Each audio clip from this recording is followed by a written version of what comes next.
Assalamualaikum warahmatullahi wabarakatuh. Selamat malam teman-teman semuanya yang kami hormati, Ibu dosen pengampu mata kuliah eh, Teknologi Kinerja, Ibu Dr. Happy Indira Dewi STMT.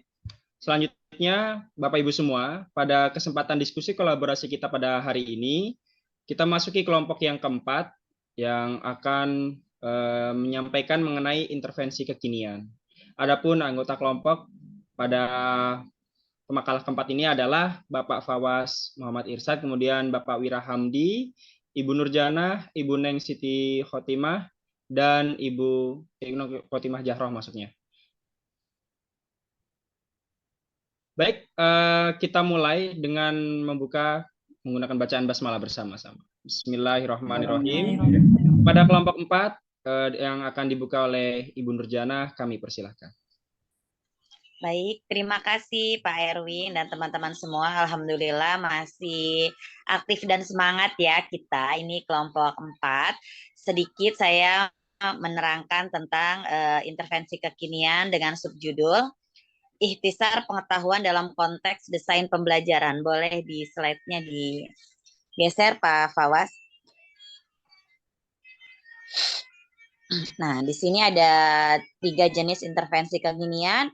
Yang pertama, ikhtisar pengetahuan dalam konteks desain pembelajaran. Yang kedua, Nonaka Takechi. Nah, saya bagiannya inilah, ikhtisar pengetahuan dalam konteks desain pembelajaran. Nah, di sini ada yang pertama arti pengetahuan. Arti pengetahuan itu dibagi lagi ada 2 yang memberikan arti pengetahuan menurut Kamus Daring Merriam-Webster. Kemudian yang kedua dari Kamus Besar Bahasa Indonesia gitu ya. Nah, di situ teman-teman bisa membaca sendiri ya. Nah, kemudian disingkatnya yaitu pengetahuan sering digandengkan dengan kata ilmu menjadi ilmu pengetahuan gitu. Jadi ilmu bagi para ahli segala sesuatu yang harus diuji kebenarannya dan keajegannya gitu. Jadi kalau misalnya udah ajeg baru bisa dikatakan sebagai ilmu pengetahuan. Kemudian bagaimana kaitannya dengan pengetahuan dalam konteks desain pembelajaran gitu kan. Nah, desain pembelajaran menyiapkan seluruh kegiatan belajar formal, mulai dari menyiapkan rumusan, kompetensi, menciptakan kondisi, situasi, dan lingkungan belajar hingga menyiapkan asesmen belajar gitu. Jadi di sini apa sih tugas desain pembelajaran itu? Menyusun KBM, menciptakan situasi dan kondisi lingkungan belajar, menyiapkan asesmen.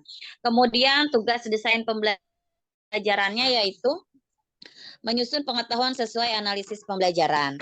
Yang kedua, mengubah format pengetahuan menjadi materi ajar. Yang ketiga, menyajikan materi ajar tersebut melalui metode tertentu. Yang keempat,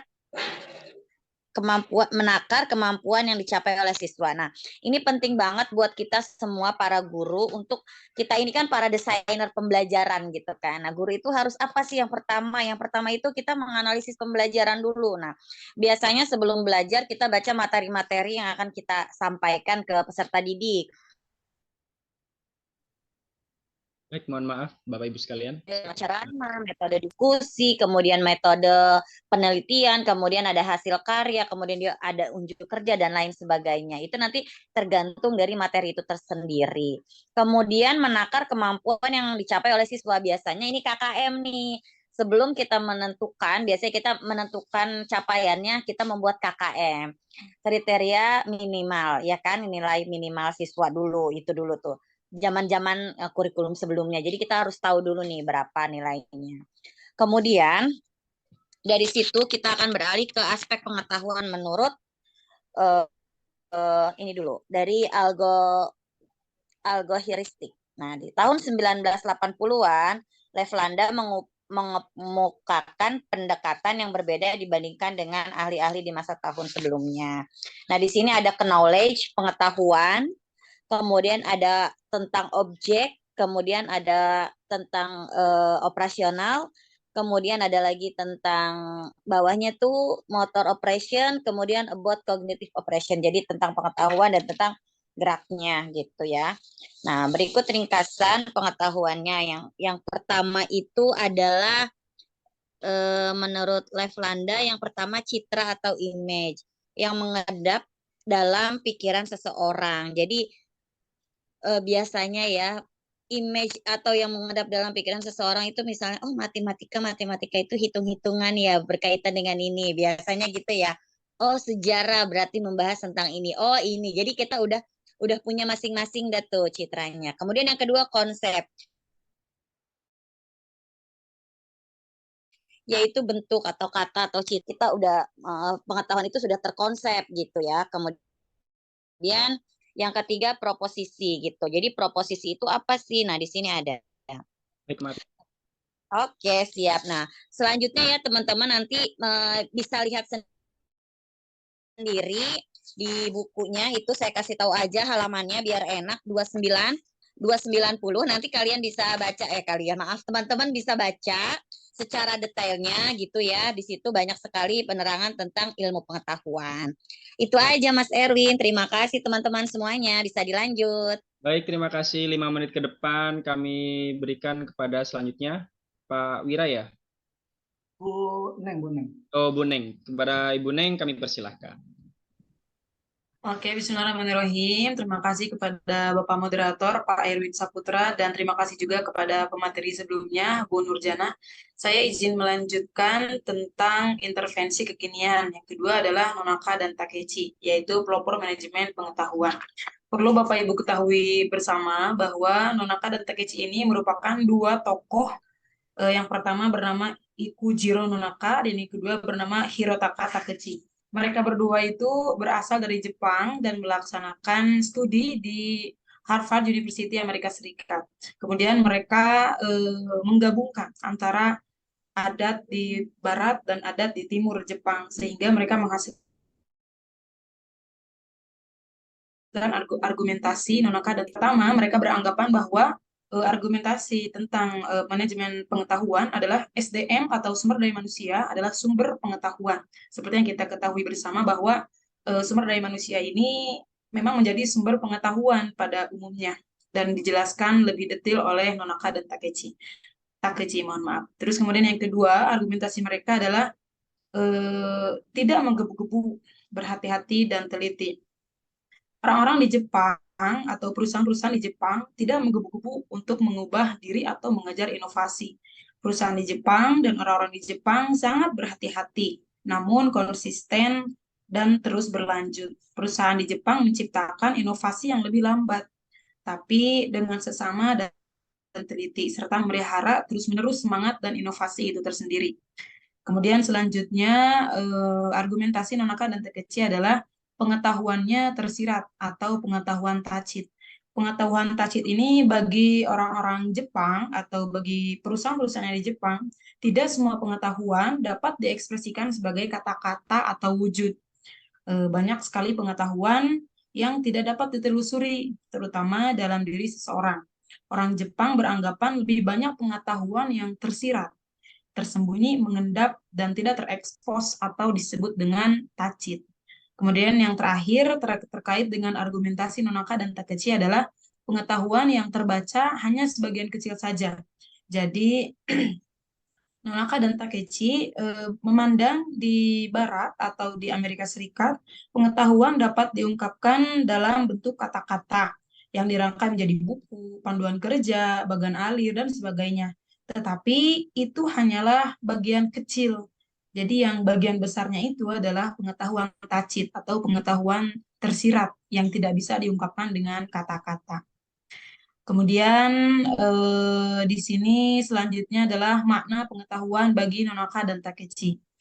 Makna pengetahuan menurut para ahli, yang pertama pada masa Yunani, yaitu pendapat Plato ya, yang pertama menyatakan bahwa pengetahuan adalah justified true belief atau suatu pandangan yang irasional. Namun keduanya kurang setuju dengan pendapat ini. Kemudian dilanjutkan oleh Descartes dan Immanuel Kant bahwa mereka mempertanyakan apa yang disebut dengan justifikasi kebenaran hingga akhirnya ia sampai pada kesimpulan saya ada karena saya berpikir. Mereka menunjuk pula pada Immanuel Kant mengenai pengalaman. Logika berpikir berjalan seiring dan menghasilkan pengetahuan. Terus kemudian abad ke-20 ditandai pemikiran oleh Husserl, Heidegger, Sartre, dan Dewe. Mohon maaf jika salah pembacaan, dan seterusnya. Mereka mempunyai pemikiran pada abad ini menunjukkan perubahan, mohon maaf, yaitu pengetahuan adalah tentang kemampuan berpikir, membaca fenomena, dan kesadaran diri dan objek fisik di sekeliling manusia. Kemudian poros pengetahuan dalam konteks teori ekonomi dikutip oleh Nonaka dan Takechi dari pendapat Marshall yang menyatakan bahwa pengetahuan berperan penting bagi produksi dan membantu organisasi untuk berkembang. Maaf Bu Neng, 1 menit lagi. Dilanjutkan, bagaimana Pak Erwin? Maaf Bu Neng, 1 menit lagi. Oh iya. Kemudian dilanjutkan oleh Bernard dan Peter, disimpulkan oleh Peter tentang perkembangan atau pengetahuan menurut para ahli. Masa menuju abad 21 ditandai oleh simpulan terbaru dari apa yang dilakukan oleh para ahli di masa sebelumnya. Simpulan tersebut adalah pendekatan ilmiah namun lebih humanis dan membumi terkait dengan membudayakan belajar sebagai bagian dari teknologi lanjutan, sebagaimana disebut sebagai masyarakat berpengetahuan atau knowledge society. Mungkin dapat dilanjutkan oleh Pak Wira. Terima kasih. Ya, itu yang bisa saya sampaikan. Assalamualaikum warahmatullahi wabarakatuh. Waalaikumsalam warahmatullahi wabarakatuh. Waalaikumsalam warahmatullahi wabarakatuh. Baik, akhirnya tiba juga giliran saya. Baik, kali ini saya akan kasihkan apa tuh ya? Konversi pengetahuan model SECI. Jadi SECI ini teman-teman adalah sebuah singkatan ya. Ini singkatan dari bahasa Inggris, misalnya bahasa Inggris dulu nih. Socialization, externalization, combination, dan internalization. Mohon maaf Pak Wira, bisa Apa tuh? Artinya adalah suatu organisasi yang perlu manajemen pengetahuan dan dapat menggunakan model SECI. Itu sih pada ini saya secara singkat-singkat saja ya. Terus selanjutnya adalah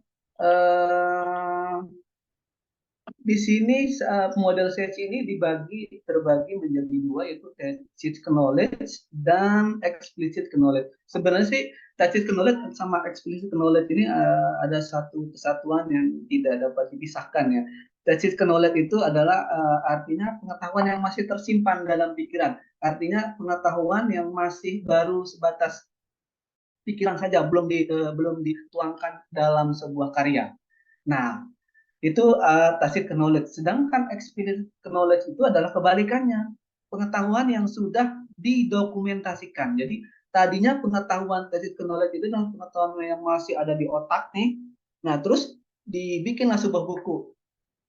Buku akhirnya timbullah karya seperti ini. Itulah yang disebut dengan tacit knowledge. Dan terus disebarluaskan, kemudian pengetahuan tersebut diperbanyak.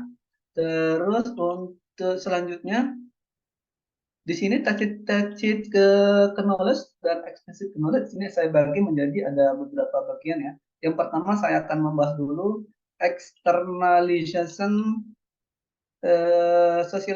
sosialisasi atau socialization. Ini maksudnya adalah pengetahuan dari satu individu ke individu lainnya dapat berbentuk tacit knowledge. Disebutkan bahwa sosialisasi muncul dari aktivitas berbagi dan menciptakan pengetahuan pasif ya, melalui pengalaman langsung. Itu yang dimaksud dengan sosialisasi. Jadi pengetahuan itu muncul dari aktivitas berbagi dan menciptakan pengetahuan. Contoh kecil misalnya mungkin semacam diskusi ya. Akhirnya lahirnya sebuah pengetahuan, kemudian terbentuklah satu kesepakatan bersama. Dan selanjutnya adalah eksternalisasi atau externalization. Di sini adalah transformasi pengetahuan dari bentuk passive knowledge atau passive knowledge tadi sudah saya jelaskan ya, ke bentuk explicit knowledge berdasarkan eksternalisasi pengetahuan pasif yang ada dalam diri individu dikeluarkan dan diformulasikan ke dalam media lain yang dapat dengan mudah dipelajari oleh individu lain. Jadi pengetahuan tadi yang sudah dihasilkan itu akhirnya kemudian langkah selanjutnya adalah mempresentasikan atau diformulasikan ataupun dibentuk dalam sebuah karya. Contohnya misalnya sebuah karya buku ya, contoh seperti ini misalnya. Jadi dengan adanya buku ini orang-orang bisa dengan gampang untuk mempelajari pengetahuan tersebut. Nah, yang selanjutnya adalah combination, atau kombinasi. Ini maksudnya adalah mengorganisasi kumpulan explicit knowledge ke dalam satu bentuk media yang lebih sistematis melalui proses penambahan pengetahuan baru, kombinasi dan kategorisasi pengetahuan yang telah terkumpul. Maksudnya pengetahuan-pengetahuan yang telah terkumpul sebelumnya tadi, yaitu proses yang sosialisasi, serta yang kedua proses eksternalisasi yang tadi. Dan yang keempat adalah internalization. Internalization ini adalah transformasi pengetahuan dari bentuk explicit knowledge ke bentuk tacit knowledge. Ini saya agak lepotin juga sih. Contohnya itu adalah misalnya proses belajar yang kemudian diikuti dengan learning by doing. Jadi belajar dengan sendiri yang lambat laun membentuk pengetahuan baru dalam diri individu. Nah, selanjutnya 1 menit lagi, Pak yang Wira. gimana? 1 menit lagi, Pak Wira. Waduh, 2 lagi. Saya singkat-singkat aja berarti ya, Pak. Masih panjang padahal ini. Sharing tacit knowledge ya. Ini saya langsung aja ke sharing tacit knowledge yang pertama ya. Ini saya langsung garis besar saja ya Pak Erwin ya. Ini masih 2 lagi Mas. Boleh, Pak. Adalah sharing tacit knowledge adalah proses membagi pengalaman sehingga menciptakan pengetahuan tesis pada orang lain. Seperti membagikan pengalaman keterampilan teknik. Itu yang dimaksud dengan sharing. Jadi pengetahuan kita share, kita bagi ke orang lain, itu maksudnya. Dan selanjutnya adalah creating konsep, menciptakan sebuah konsep. Jadi tadinya sebuah pengetahuan yang ada tersirat di dalam pikiran, kemudian kita membuat sebuah konsep. Nah, yang selanjutnya adalah justifying konsep, menguji konsep. Nah, konsep yang sudah kita buat tadi, yang sudah pertama kita pikirkan, terus kita buat ke dalam sebuah buku atau sebuah tulisan misalnya, terus kita uji konsepnya. Nah, yang selanjutnya adalah yang keempat itu building and recipe, atau membuat rupa-rupa. Mungkin semacam contoh ya, maksudnya. Dan yang selanjutnya adalah cross-leveling of knowledge. Ini maksudnya menyetarakan pengetahuan. Nah, selanjutnya kita langsung ke QR code. Ini masih bagian daripada konversi pengetahuan model SECI juga. Nah, QR code ini dulu awalnya ditemukan oleh Denso Web Incorporated tahun 1994. Sebenarnya perusahaan ini telah menurunkan pencairan yang sebelumnya ada. Jadi sebelum QR code ini ada namanya barcode. Jadi awal munculnya QR code itu adalah dari barcode ini. Gitu. Cuman karena barcode ini tidak bisa menampung banyak informasi, hanya sebatas 20 alfanumerik saja. Dan itu hanya sifatnya satu garis, satu bagian aja, jadi tidak bisa dipisah-pisah informasinya. Nah, akhirnya oleh Denso Web ini diciptakanlah QR code. Nah, langsung untuk manfaatnya kita bisa rasakan sekarang ini ya. Kita dengan mudah, contohnya kalau kita di jamnya Pak Andi kita pakai QR code untuk absen. Itu adalah salah satu kemudahan yang diciptakan oleh Denso Web, yang ini diciptakan tahun 1994 nih. Kita sebenarnya sudah ketinggalan jauh. Nah, selanjutnya masih ada waktunya Pak. Saya langsung ke pendapat lain ya. Di sini saya akan sebutkan pendapatnya Rosenberg. Di sini terbagi menjadi komponen koditifikasi, komponen kolaborasi, dan komponen akses. Di sini komponen.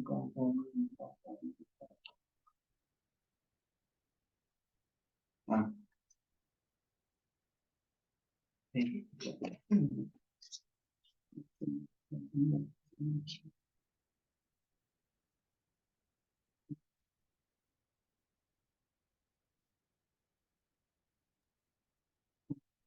Yang pertama adalah komponen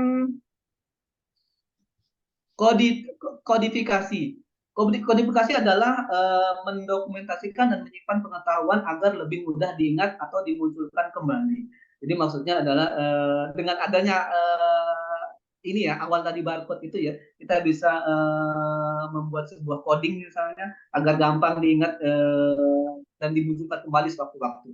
Terus yang selanjutnya adalah kolaborasi. Kolaborasi ini adalah melengkapi kodifikasi yang tadi yang pertama dengan kendaraan atau cara menyampaikan pengetahuan, mengingat manajemen pengetahuan terkait dengan bagaimana mengungkapkan dan bagaimana berbagi pengetahuan. Terus yang selanjutnya adalah komponen akses yang ketiga. Ini pendapatnya dari Rosenberg.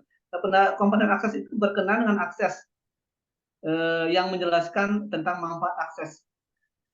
Terus yang selanjutnya adalah pendapatnya Kristia dan Kavatina tahun 2009. Nah, ini saya bagi menjadi 2 jenjang penerima dan proses internalisasi ya. Yang pertama adalah jenjang penerima dan proses internalisasi ini oleh Kristia dan Kavatina menguraikan jenjang penerima dan pengetahuan dari pendapat Wieik. Adapun derajat penerimaan pengetahuan tergantung dari siapa yang menerima dengan rentang waktu.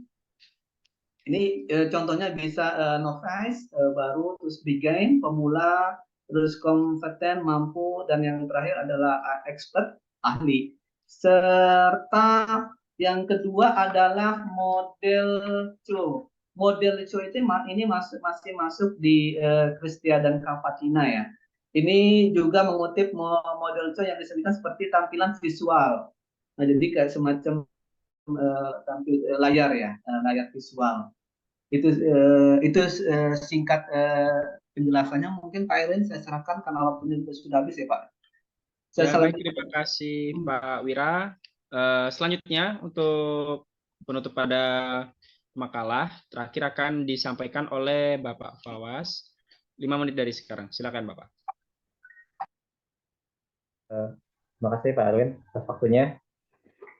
Teman-teman, mungkin ini adalah presentasi yang terakhir ya. Semoga ya masih semangat ya semuanya. Pada penutup presentasi malam ini, saya akan membahas tentang corporate university. Corporate university itu merupakan sebuah universitas yang mana didirikan oleh sebuah perusahaan. Kalau kita kan tahu ya bahwa yang namanya sekolah ya universitas itu kan biasanya didirikan oleh yayasan ya ataupun pemerintah seperti itu. Karena tapi ini didirikan oleh sebuah perusahaan. Nah, salah satu yang menjadi pembahasan kita pada malam hari ini universitas yang cukup terkenal yang dikatakan termasuk dalam corporate university itu adalah Hamburger University, yang mana kampus tersebut itu yang dimiliki oleh kampus itu lagi oleh oleh McDonald ya, perusahaan McDonald. Itu maka perusahaan cepat saji yang mana itu mendirikan sebuah university yang namanya Hamburger University. Mungkin dari segi namanya ya unik ya. Kalau orang mungkin mengatakan Hamburger University, orang tahu kan hamburger itu kan makanan. Tapi kalau ini dijadikan sebagai nama universitas. Padahal kalau kita lihat universitas ini cukup besar dan cukup banyak diminati oleh orang banyak. Nah, selanjutnya mungkin kita juga harus tahu ya alasan mengapa sebetulnya Hamburger University ini begitu banyak diminati dan begitu banyak orang yang bercita-cita mungkinnya ingin berkuliah di sana gitu. Ya, yang pertama di sini beberapa poin. Yang pertama adalah di sana membudayakan yang namanya belajar. Jadi di kampus ini ya, karena kebetulan ini kampusnya juga merupakan yang didirikan oleh sebuah perusahaan, jadi perusahaan ini membudayakan sebuah belajar. Nah, budayakan belajar ini itu dijalani oleh karyawan dan juga kelompok karyawan. Jadi karyawan yang bekerja di perusahaan ini dituntut untuk bisa terus semangat dalam belajar seperti itu. Jadi tidak ada istilahnya itu apa ya? Tidak ada istilahnya berhenti belajar ya, gitu. Karena kan tadi ya dalam beberapa pembahasan ya dari kelompok sebelumnya bahwasanya sebuah perusahaan atau sebuah instansi itu memang harus terus belajar dan terus belajar. Belajar dari orang lain, belajar juga dari eh, siapapun gitu kan. Demi memajukan perusahaan itu memang harus diterima. Yang dicontohkan oleh tadi ya perusahaan Nokia sampai seperti itu ya kemungkinan karena eh, entah kenapa gitu kan. Gitu. Yang pasti bahwa eh, budaya belajar ini harus betul-betul dilestarikan oleh semua kalangan ya, termasuk juga di sekolah gitu. Karena apa? Karena yang namanya zaman ini akan terus berkembang sehingga eh, kita sebagai salah satunya orang-orang yang bekerja dalam sebuah instansi ya, memang harus terus belajar dengan mengikuti perkembangan zaman. Akhirnya kalau misalnya sebuah instansi itu atau sebuah sekolah itu tidak bisa mengikuti perkembangan zaman ya maka akan mengalami ya apa namanya penurunan kualitas seperti itu seperti yang tadi terjadi kan. Dan juga yang juga bisa dirasakan oleh beberapa perusahaan ya perusahaan-perusahaan yang tidak bisa mengupgrade ataupun yang istilahnya itu tidak bisa mengikuti perkembangan zaman mungkin karena alasannya ya malas ya untuk mempelajari konsep-konsep misalnya bisnis zaman sekarang seperti apa yang melibatkan digital seperti itu. Nah, kebetulan juga ada di tempat saya juga ya, salah satunya ada dulunya tempat yang apa ya, toko yang dulunya rame gitu kan, tapi sekarang sudah sepi-sepi toko-tokonya itu. Dulunya tuh waktu saya kecil itu paling banyak pembelinya. Tapi kalau sekarang itu bahkan kalau dikatakan sehari apa hari satu orang juga belum tentu ada gitu ya. Saya lihat sepi bang gitu. Nah setelah dipelajari bukan pelajari setelah saya amati oh iya memang saya lihat apa ya namanya model apa cara dia berbisnis itu masih kuno gitu ya tidak mengikuti perkembangan zaman kalau sekarang kan sudah ya itu kan toko-toko sudah digitalisasi ya sudah online seperti itu dan juga dalam promosinya juga sudah mulai apa ya di online lah gitu ya. Selanjutnya dalam proses belajar di corporate university ini melibatkan beberapa cara. Yang pertama e-learning, yang kedua adalah mentor coaching dan mentorship, yang selanjutnya adalah yang ketiga adalah tatap muka. Yaitu e-learning ini untuk memfasilitasi ketika mahasiswa ataupun para pelajar yang tidak bisa hadir ke lokasi ya, juga tetap muka itu juga diperlukan karena apa? Karena secanggih apapun teknologi kita ya sekarang kita bisa kuliah dengan cara seperti ini, tapi konsep tatap muka itu tetap yang terbaik ya. Maksudnya bertemu secara langsung. Kenapa? Karena ada beberapa mungkin yang bisa dikatakan praktek-praktek yang harus dilakukan secara langsung ya. Ternyata bisa apa ya dilakukan dengan cara daring seperti ini.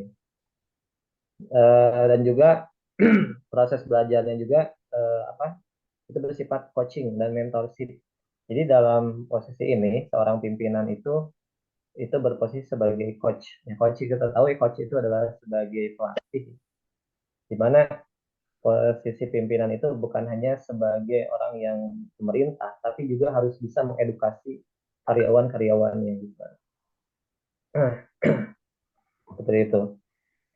Selanjutnya juga dalam Hamburger University juga mengintegrasikan beberapa kurikulum ya, di mana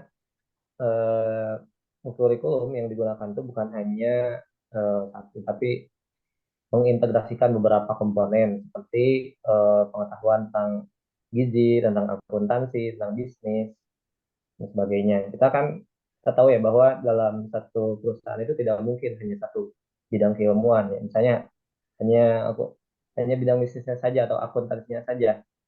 Kita kan dalam berbisnis kan misalnya ya apa produk atau satu makanan ya, kita berdagang satu makanan.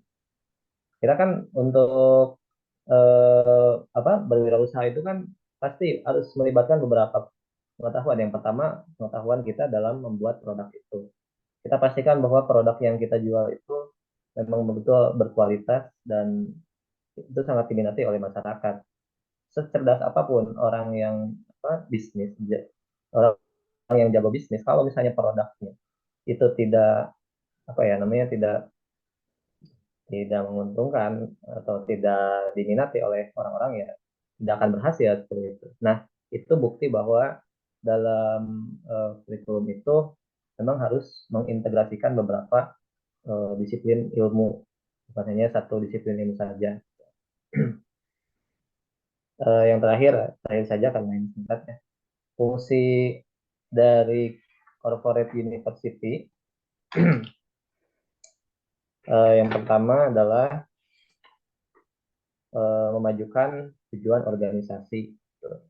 Di peran ini terkait dengan upaya corporate university untuk mengenalkan budaya dan sistem nilai organisasi melalui program pembelajaran.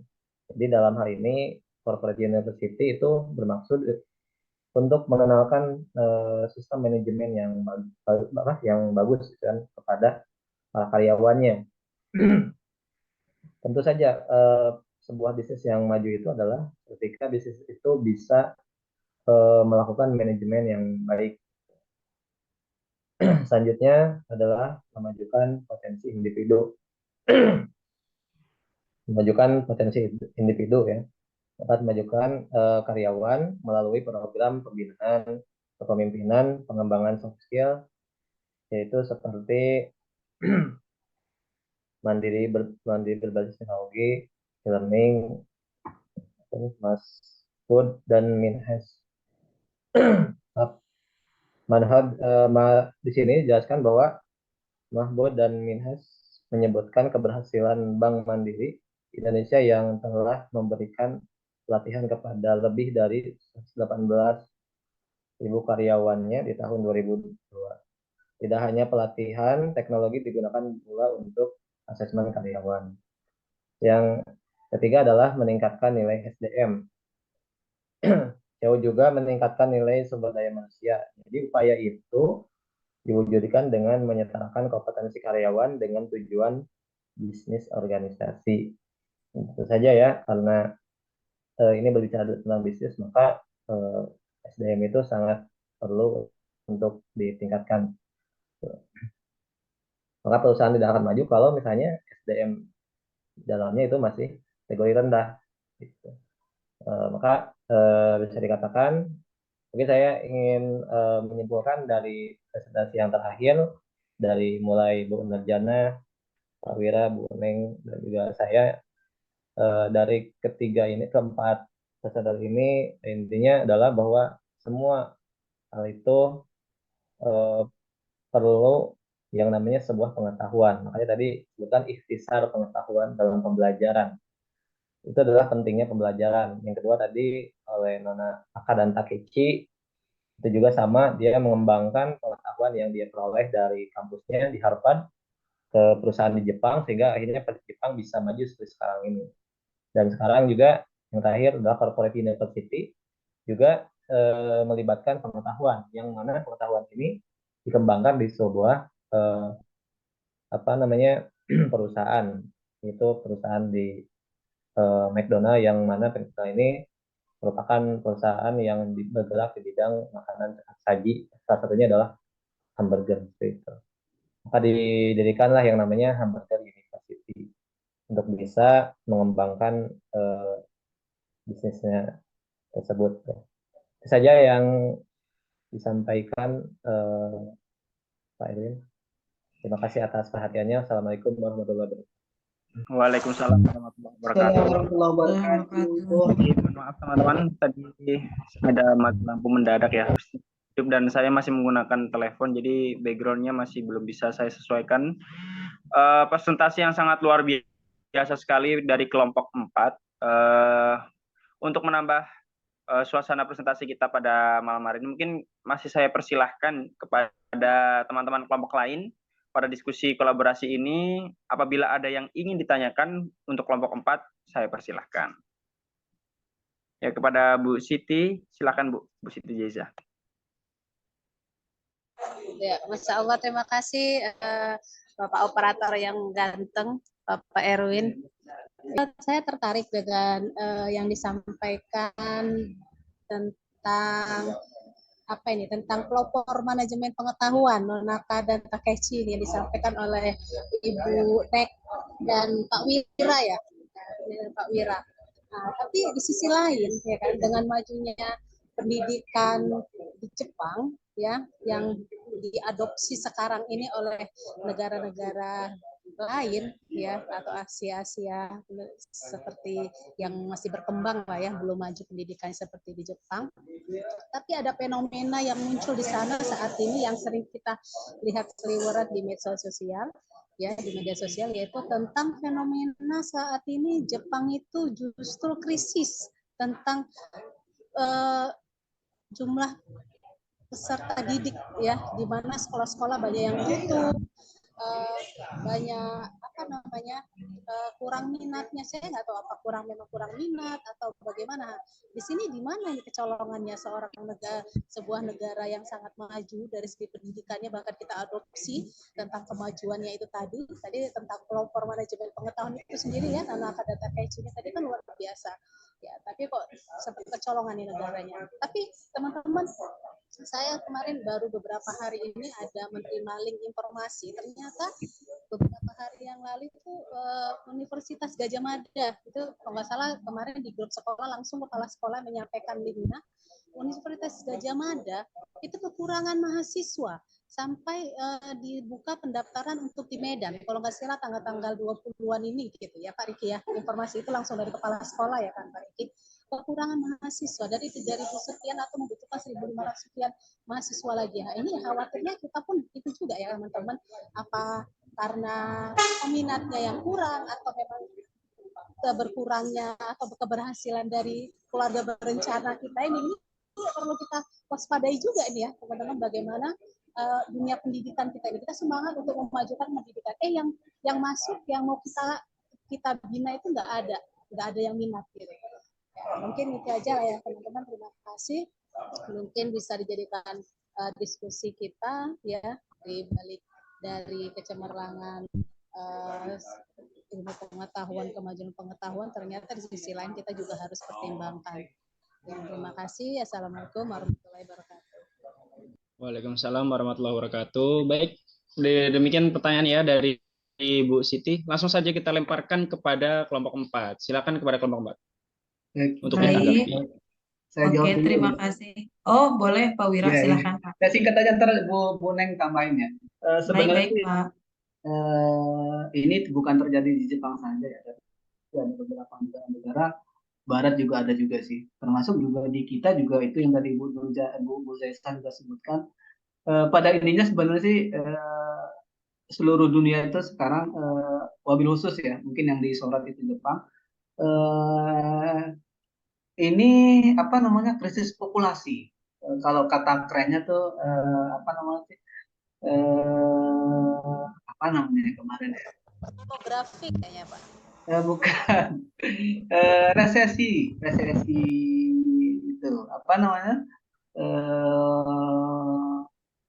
Resesi keluarga ya. Kalau bahasa biologinya resesi seks Di Jepang itu sungguh sangat-sangat ini ya, karena banyak orang-orang Jepang juga tidak mau menikah, itu sih masalahnya. Jadi eh, tingkat kelahiran itu sangat menurun drastis. Bayangkan saja di tahun 2022 itu eh, Jepang itu mengalami penurunan populasi sebesar 556.000 dari tahun sebelumnya. Itu 2023 lagi 2022 lagi mana sekarang 2023 itu sudah tambah kurang lagi. Itu sih yang jadi faktor utamanya sih, karena kurangnya tingkat kelahiran di Jepang, yaitu yang menyebabkan banyak sekolah-sekolah kosong. Makanya kan bagi orang-orang luar yang ingin sekolah ke Jepang itu gratis sekarang. Jadi tidak terlalu ini, tidak terlalu mahal biayanya juga. Bahkan bagi siapa yang mau makan akan difasilitasi sama Jepang. Maksudnya biar Jepang tuh bangkit lagi. Itu sih yang bisa saya jawab. Mungkin itu mungkin bisa ditambahkan informasi. Bisa kecolongan gitu ya Pak? Iya. Karena apa namanya mereka lebih konsen ke ini yang tadi apa namanya industri pekerjaan. Banyak juga kan orang Jepang yang tiba-tiba stres terus kemudian gantung diri atau terjun kan banyak saking karena stres sama pekerjaan. Jadi mereka tidak sempat memikirkan untuk berkeluarga. Itu sih yang jadi Iya, baik. Saya izin menambahkan sedikit ya, Bu Siti silakan. Zaisa. Jadi memang di Jepang dengan di Indonesia itu perbedaannya salah satunya yaitu kalau di Jepang angka kelahiran rendah, kalau di Indonesia terutama COVID kemarin angka kelahiran tinggi begitu. Jadi ini faktor penentu kenapa mungkin di Jepang mungkin negaranya maju tetapi kekurangan siswa karena penduduk di Jepang lebih senang bekerja dan tidak mau mempunyai anak. Sempat kemarin kita viral gitu ya di negara-negara bagian luar ada child free. Jadi mereka menikah tapi tidak berkomitmen untuk mempunyai anak dan mungkin ini juga terjadi salah satunya di Jepang. Begitu mungkin Bu Siti Zaisah. Jadi kecolongannya mungkin karena angka kelahirannya yang sangat rendah. Jadi kalau Bu Zaisah berkesempatan untuk ke Jepang, orang-orang di Jepang itu rata-rata Bu Zaisah ya udah pada tua gitu ya Bu Zaisah. Jadi anak-anak kecilnya atau anak-anak remaja itu ya terlihat sedikit mungkin. Begitu. Terima kasih. Bahkan sekarang sudah ke Korea juga loh, Bu. Jadi sekarang Korea juga Korea Selatan ya sudah mulai warning juga. Resesi globalnya itu kayaknya kena juga Korea Selatan. Saya baca di mass media sih kemarin beberapa hari. Baik, terima kasih. Wah, luar Ya. biasa ya sanggahannya Pak Wira. Bagaimana kami bisa lempar kepada Bu Siti Zaisah Ya Pak. mengenai jawaban dari kelompok 4? Luar biasa. Ya, baik, terima kasih Bu Siti Zaisah. Mungkin karena juga sudah diberikan kesimpulan pada bagian terakhir presentasi dari kelompok 4. Mungkin kita beri aplaus dulu ya kepada kelompok 4 Bapak Ibu semuanya. Ya, selamat sudah memberikan presentasi yang terbaik pada diskusi kolaborasi ini. Untuk itu kita tutup dengan bacaan hamdalah. Alhamdulillahirabbil alamin. Alhamdulillah. Baik,